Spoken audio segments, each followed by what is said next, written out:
오늘 보실 하나님의 말씀은 예레미야서 8장입니다.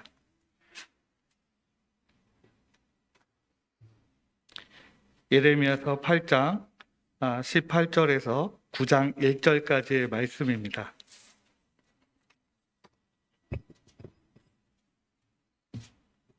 구약성경 예레미야서 8장 18절에서 9장 1절까지의 말씀을 그와 함께 봉독하도록 하겠습니다.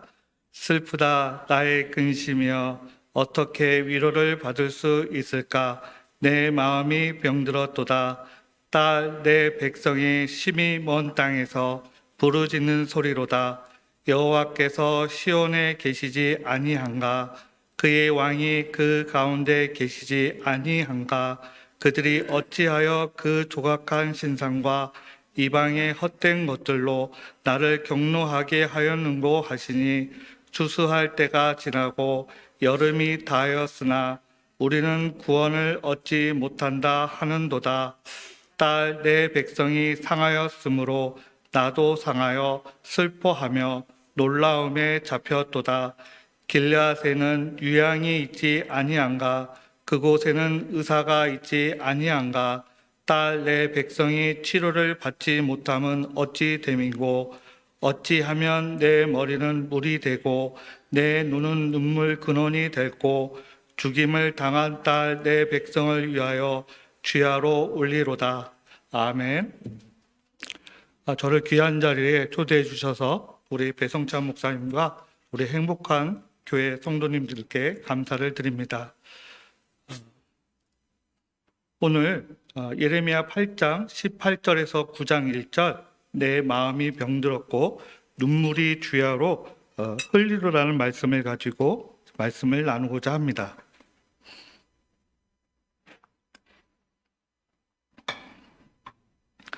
오늘 우리가 예레미야서를 보기 위해서는 우리가 잘 알 수는 없지만 약간의 시대적 배경과 성경의 역사적 배경을 조금은 살펴볼 필요가 있습니다. 물론 우리가 몇 년도, 연도의 그 자세한 그 기간을 우리가 알 필요는 없지만 대략적으로 우리가 좀 살펴보고자 합니다.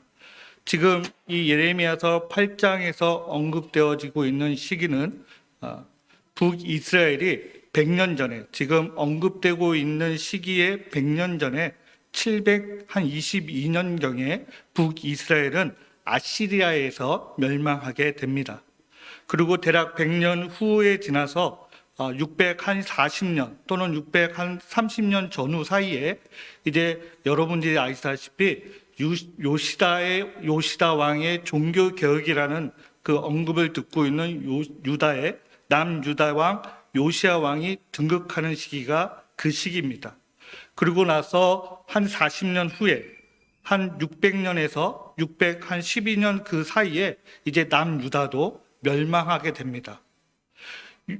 630년에서 40년 사이에 요시다 왕이 남유다에서 왕으로 등극하게 되고, 그 시간이 지나서 이제 성전을 우리 개축하다가 찾다 보니까, 청소하다 보니까, 청결하게 만들다 보니까 신명기서를 발견하게 됩니다.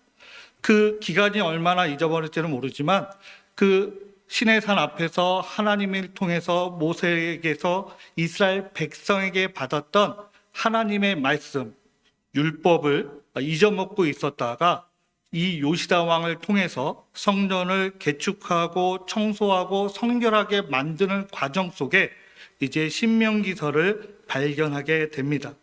그로 인해서 하나님의 말씀에 대해서 그의 본질을 찾아가게 되고, 그로 인해서 요시다 왕의 종교 개혁이 이제 시작되어 가는 찰나였습니다. 하지만 요시다 왕이 국제 정서에 의해서 애국과의 전쟁을 통해서 사망하게 됩니다. 그리고 인해서 그 다음에 이제 그의 아들인 이제 여호야김이 등극하게 됩니다.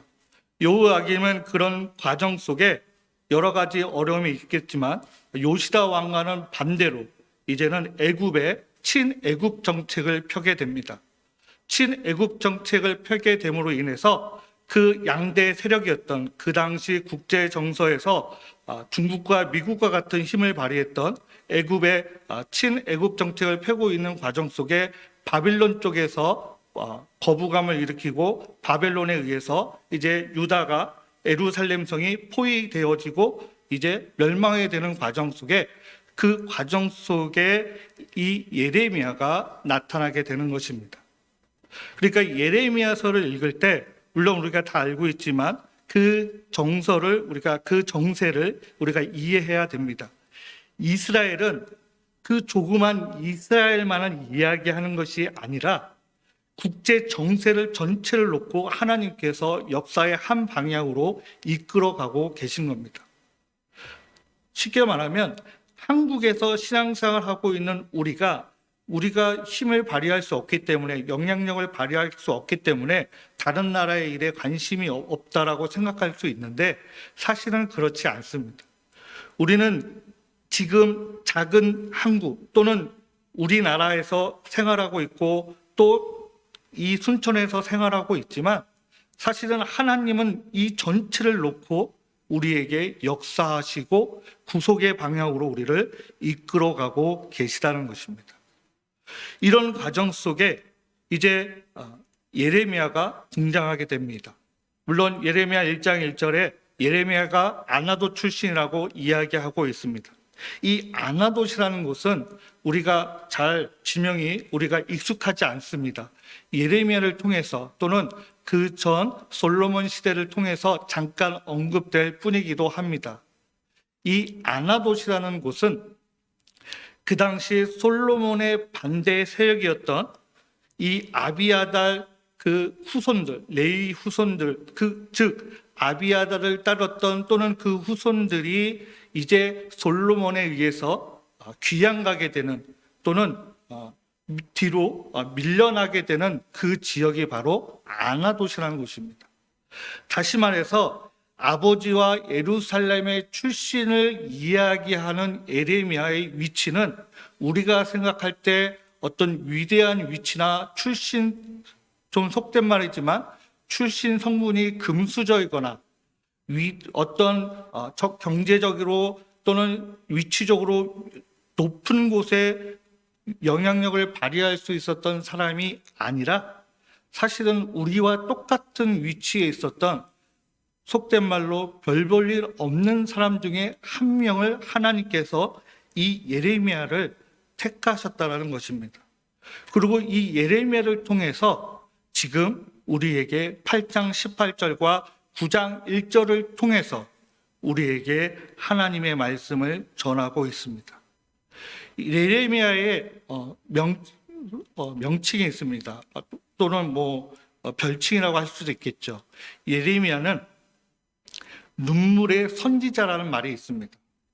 그래서 눈물이 많은 사람입니다. 왜 눈물이 많겠습니까?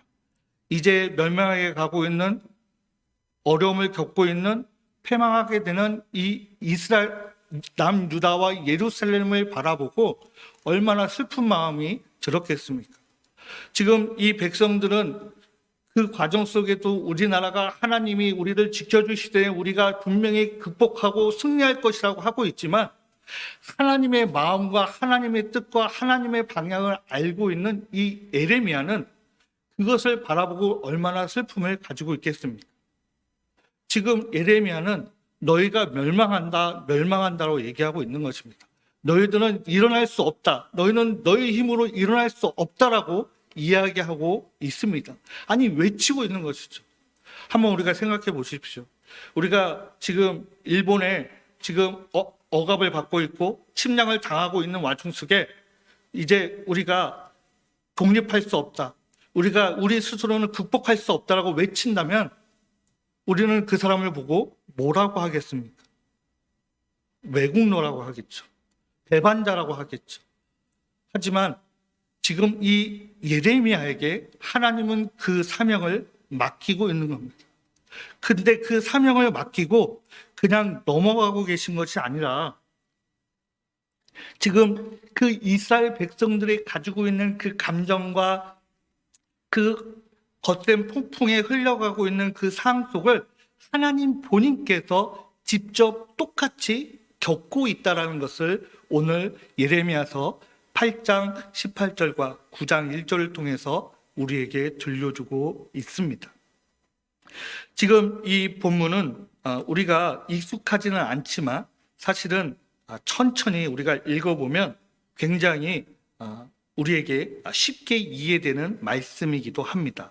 우리가 18절 말씀을 같이 읽어보도록 하겠습니다. 슬프다 나의 근심이여 어떻게 위로를 받을 수 있을까? 내 마음이 병들었도다. 아멘. 우리 이 본문이 어렵지는 않습니다. 슬프다 나의 근심이여, 근심이 있으니까 슬프고 위로를 받을 수 없으니까 내 마음이 계속 병들었다는 건데, 우리가 익숙하지 않은 표준 세번역이라는 성경은 이거를 조금 더 자세하게 기록하고 있습니다. 제가 한번 표준 세번역 18절 말씀을 읽어보도록 하겠습니다. 나의 기쁨이 사라졌다. 나의 슬픔은 나을 길이 없고 이 가슴은 멍들었다. 지금 나라는 이 주체는 누구일까요? 우리가 성경을 읽을 때나 공부할 때 굉장히 중요한 사항이 있습니다.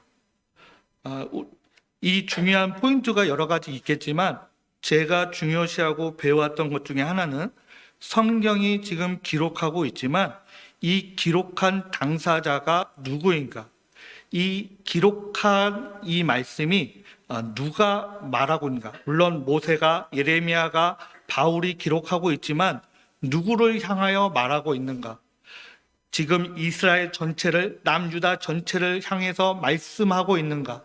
아니면 지금 한 지파를 향하여 말하고 있는가? 아니면 한 인물을, 한 가문을, 한 가정을 향하여 말하고 있는가를 우리가 찾아내는 것이 중요합니다.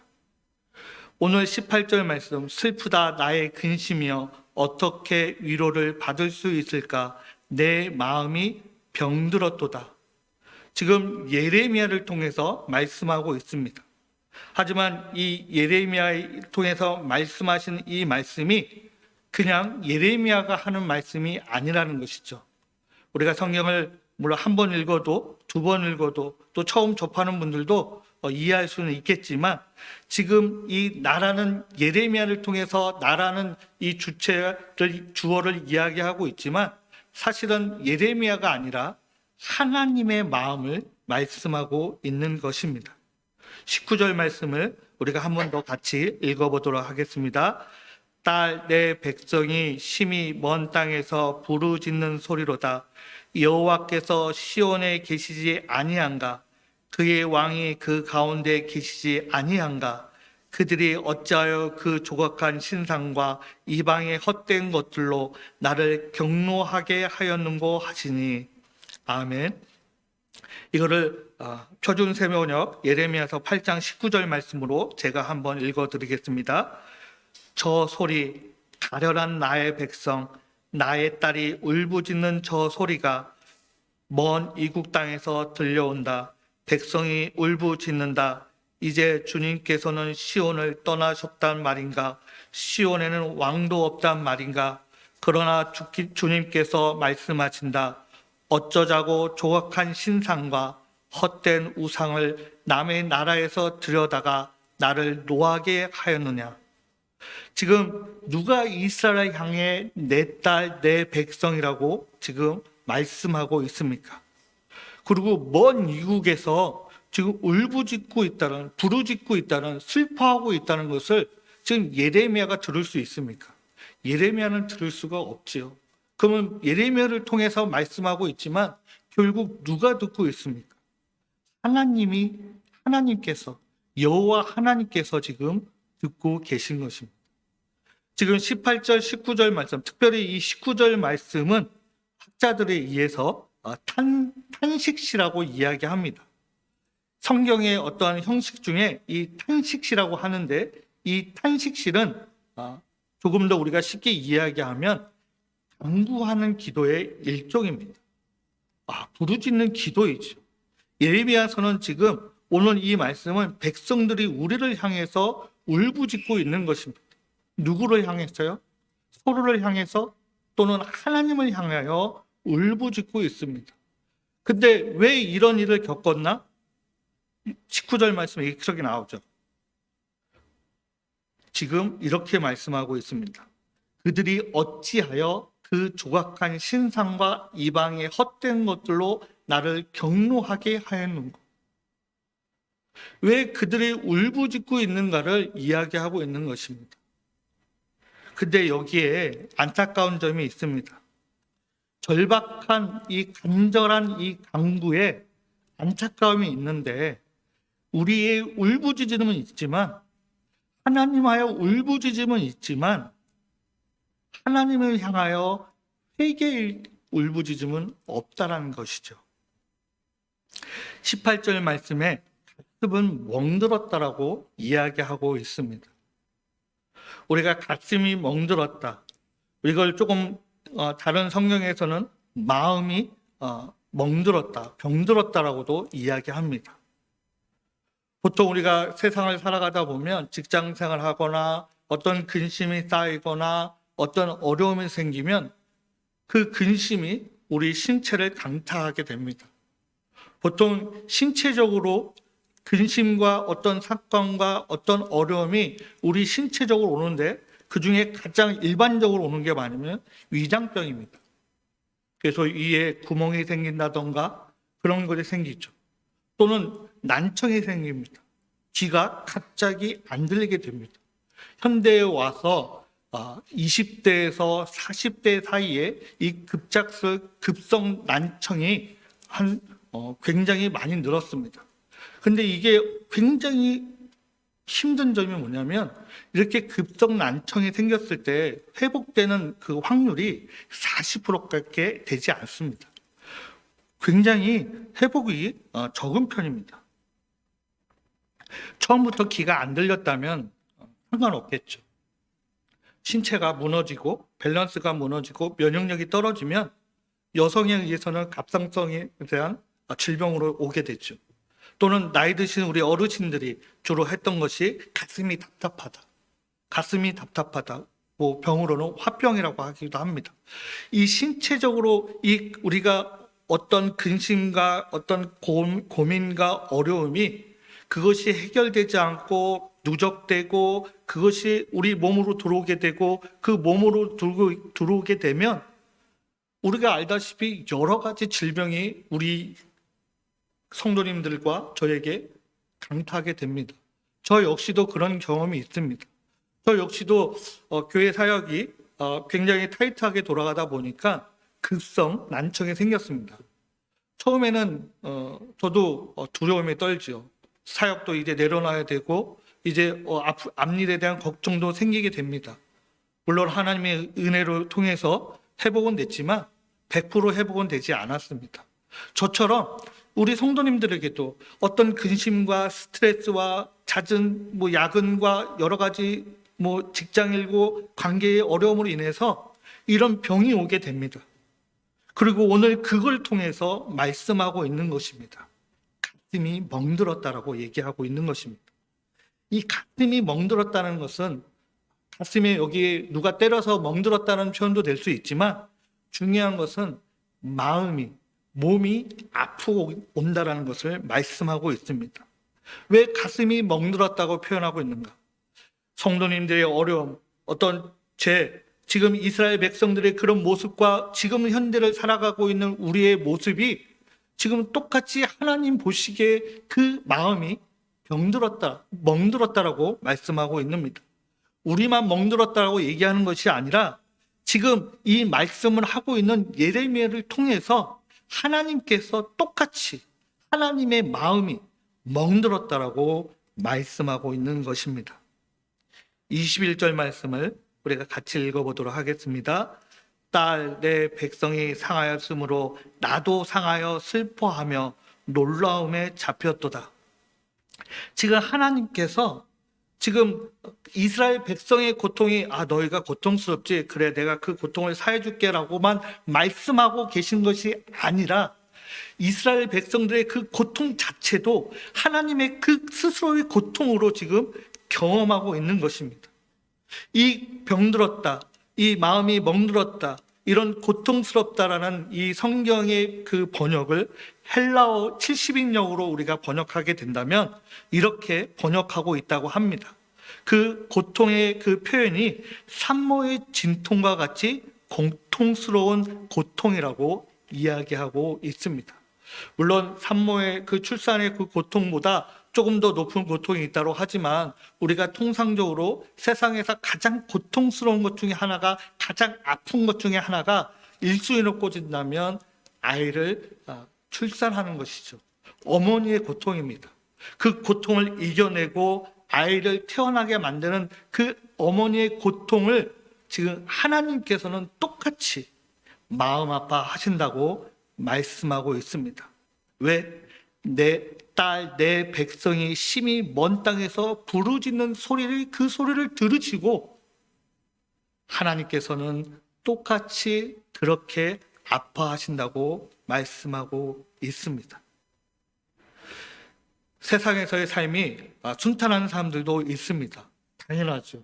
그리고 점점점 나아지는 사람들도 있습니다.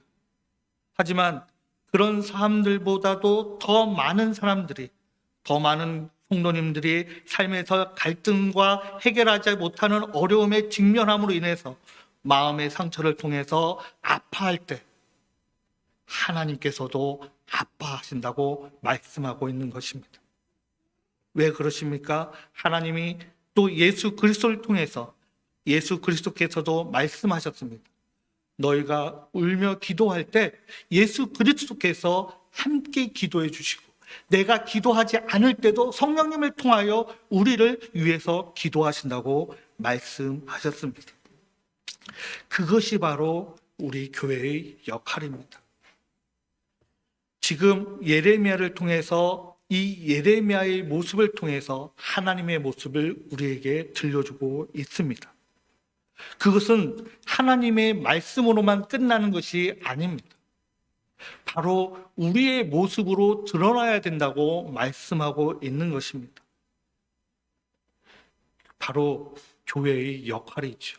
단순히 목사님과 장로님과 권사님과 집사님들의 역할이 아니라 교회 전체의 역할을 지금 말씀하고 있는 것입니다. 교회에는 여러 가지의 역할이 있습니다. 그 중에 예레미야 같이 예언자적인 우리의 역할이 있습니다. 이것은 앞에서도 말씀드렸다시피 목사님과 장로님과 권사님과 집사님만 하는 역할이 아니라 교회를 구성하는 우리 성도들 모두의 역할이 바로 여기에 있습니다. 그것은 무엇이냐? 여호와 하나님을 하나님으로, 예수 그리스도를 하나님으로, 성령 하나님을 하나님으로 고백한 우리라면 우리 역시도 이 역할을 감당할 성도라는 것입니다. 그것은 바로 때를 어떤지 못 어떤지 우리의 역할을 감당하는 것입니다. 그것은 하나님이 우리에게 손길을 주시던, 우리를 구원해 주시지 않던, 우리에게 그 어려운 구덩이에서 건져내 주지 않던 그 자리에서 끊임없이 우리의 역할을 감당하는 것이 여호와 하나님을, 예수 그리스도를, 그리고 성령 하나님을 하나님으로 고백한 성도의 역할인 것입니다. 우리가 그 가르침에 열심히 나아갈 수 있기를 간절히 소망합니다. 이 예레미야의 역할, 즉 예언자적인 역할이라는 것이죠. 이 예언자적인 역할이라는 것이 단순하게 미래를 예언하는 것이 아니라 이 세상을 향하여 우리가 끊임없이 나아가는 것입니다. 그러면 예언자의 역할이 단순하게 정의를 외치고 부르짖고 올바른 정의만을 부르짖는 것이 있는가 하면 그렇지 않는 것도 있습니다. 그것이 무엇입니까? 오늘 이 예레미야를 통해서 우리에게 보여주고 있습니다. 그것은 같이 아파하는 것입니다. 세상이 아파하면 우리도 같이 아파하는 것입니다. 세상이 울부짖으면 우리도 같이 하나님 앞에 나아가서 그들을 위해서 같이 울부짖는 것입니다. 우리 성도가 울부짖으면 나도 같이 울부짖어 주시는 것입니다. 성도가 아파하면 나도 같이 아파하는 것입니다. 그것이 바로 하나님의 마음이고 예수 그리스도의 마음이고 성령 하나님께서 오늘 우리에게 말씀하고 있는 것입니다. 치료약이 세상에는 많이 있습니다. 그리고 훌륭한 의사와 기구들이 많이 있습니다. 그럼에도 불구하고 낫지 않는 질병들이 또 많이 있습니다. 그와 더불어 우리가 해야 될 것은 무엇입니까? 같이 함께 기도하는 것입니다. 세상에 지금 많은 어려움이 있습니다. 질병으로 인해서 모든 경제들이 점점 떨어지고 있습니다. 나락으로 가고 있습니다. 힘들다고 울부짖고 있습니다. 그럴 때 우리가 할 수 있는 우리의 역할을 하는 것입니다. 우리가 불편해도 우리가 감수할 건 감수한다 할지라도 우리의 역할을 분명히 수행할 수 있고 순종할 수 있고 나아갈 수 있는 저와 여러분이 되기를 간절히 소망합니다.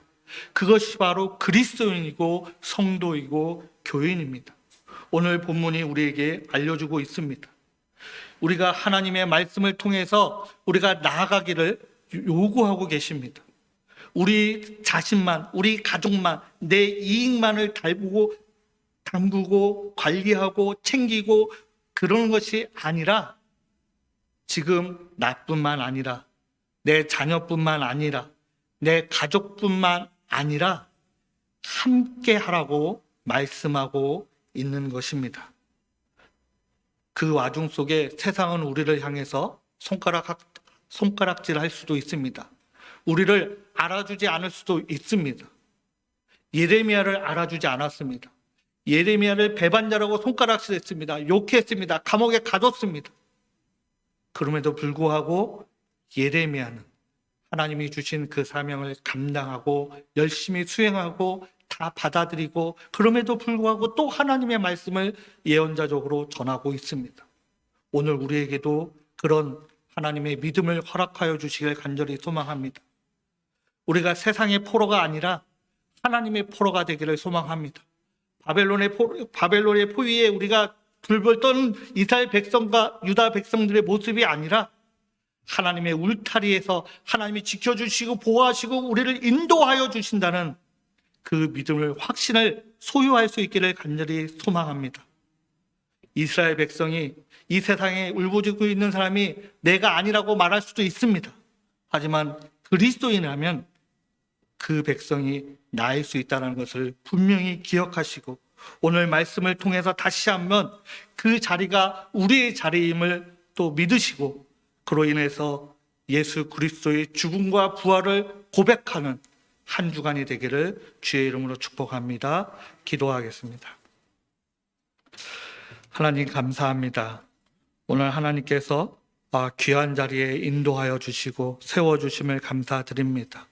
또한 좋은 자리, 훌륭한 자리뿐만 아니라 어려워하고 아파하는 그들과 함께 울어주고 그들을 위해서 기도할 수 있는 우리 하나님의 백성들이 되게 하여 주시옵소서.